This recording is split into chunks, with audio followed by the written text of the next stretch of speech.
Hello, my name is Peter Gibb and I'm co-founder of ICU Steps, the intensive care patient and relative support charity.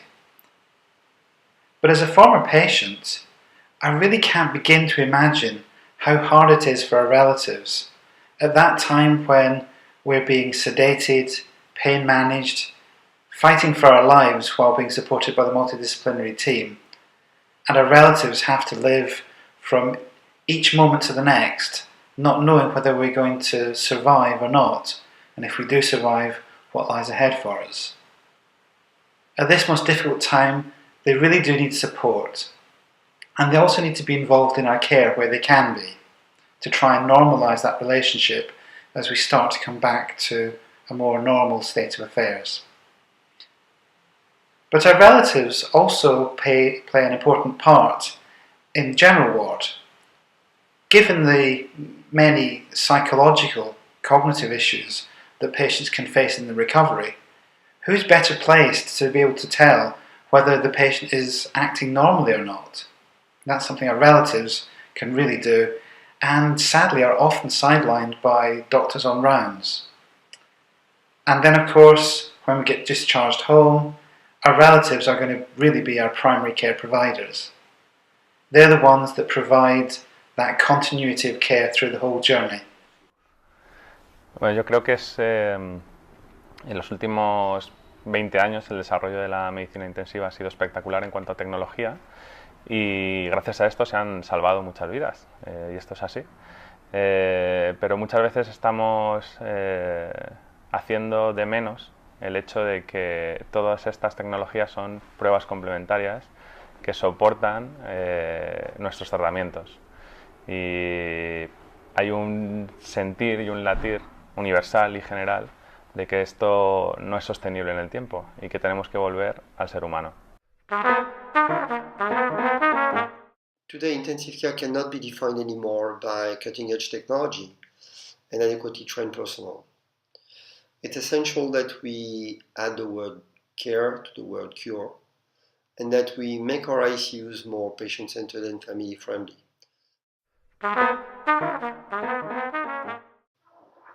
First, let's use every bit of influence we may have to change the design of our ICU.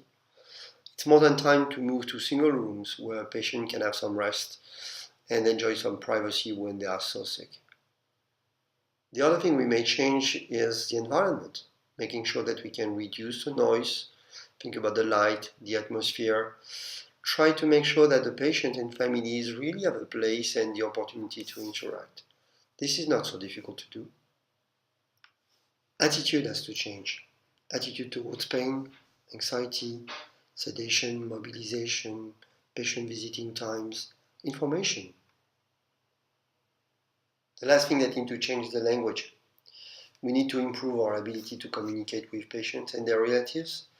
We need to deliver information that is clear, honest, easy to understand. And this is not so difficult. Just put yourself in the shoes of your patient and I trust we will all succeed.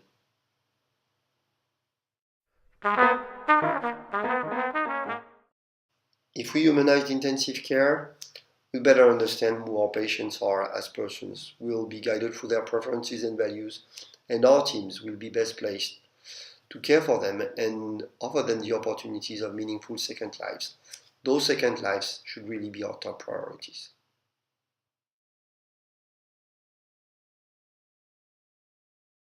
Imagine you get that phone call.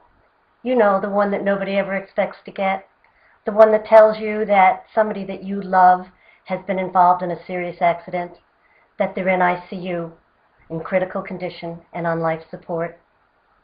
And so you rush to the hospital, and there you encounter a strange, unfamiliar, and frightening environment.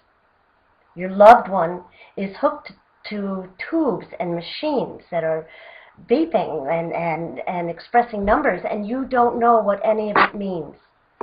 So seeing somebody that you love in that condition, in that environment, what do you need first and foremost right now? Modern intensive care is the treatment that we provide someone whose life is threatened, who's under assault from some disease. And we have incredible life support technologies that take care of the medical side of things. But patients and their families are people too. And sometimes in the rush to apply the technologies, we forget who these human beings are. And we forget when they're in the intensive care unit that they are under extreme stress, the kind of stress that leads to post-traumatic stress disorder on a range seen in combat veterans. And people can survive intensive care emotionally and psychologically brutalized by some of the things that are done in the name of high life support technology. It's a bittersweet experience that brought me that insight into what other people probably experience, and that was my wife's diagnosis with a cancer of the eye a couple of years ago now. It's devastating. It's the kind of thing where you just want to curl up in a ball and cry. You don't have the energy to try to deal with people not attending to your needs as a person, failures of communication, inadequate support as you try to make the decisions that need to be made during a life-threatening illness. And what we found was that the doctors consistently could deliver high-quality technical care. And at the end of that high-quality technical care, we felt utterly abandoned as human beings. And that weighs on you. You rethink how life is going to be. What will I do with my life when a spouse gets cancer or some other life-threatening illness? That's standard and appropriate, and it's hard, but beautiful things can come of it. Me as a doctor, though, I also had to think, am I as guilty as the rest? Am I doing the same things? Excellent life support technologies, and no real awareness of who the human beings are on the other side of this life support technology. The Center for Humanizing Critical Care is designed to be careful and rigorous and to fix those problems, to solve the problems that dehumanize a person in the intensive care unit, both patients and families.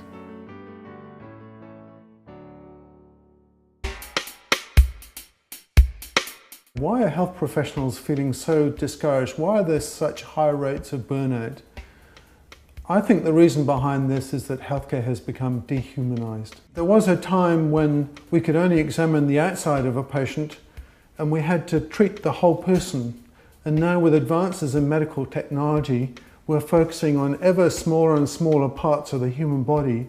And instead of treating a human being, we're just treating a medical condition.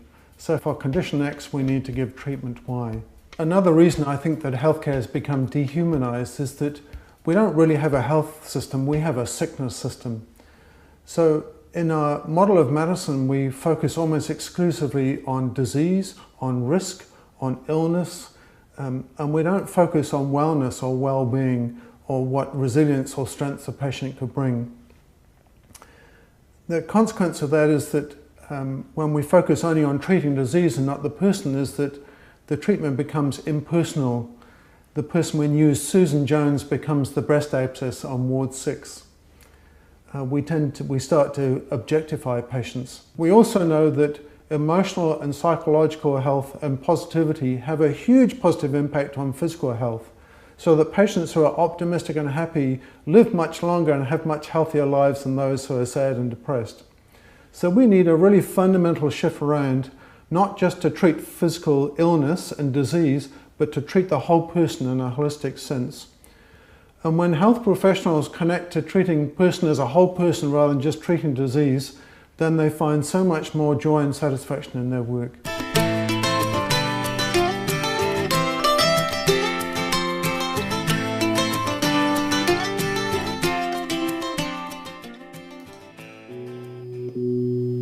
Voice boxed in, boxed out. Thought I spoke, but nothing came through to you. I just remember getting really annoyed because I couldn't speak or I couldn't even give me a Couldn't clip. talk. I couldn't even write it properly.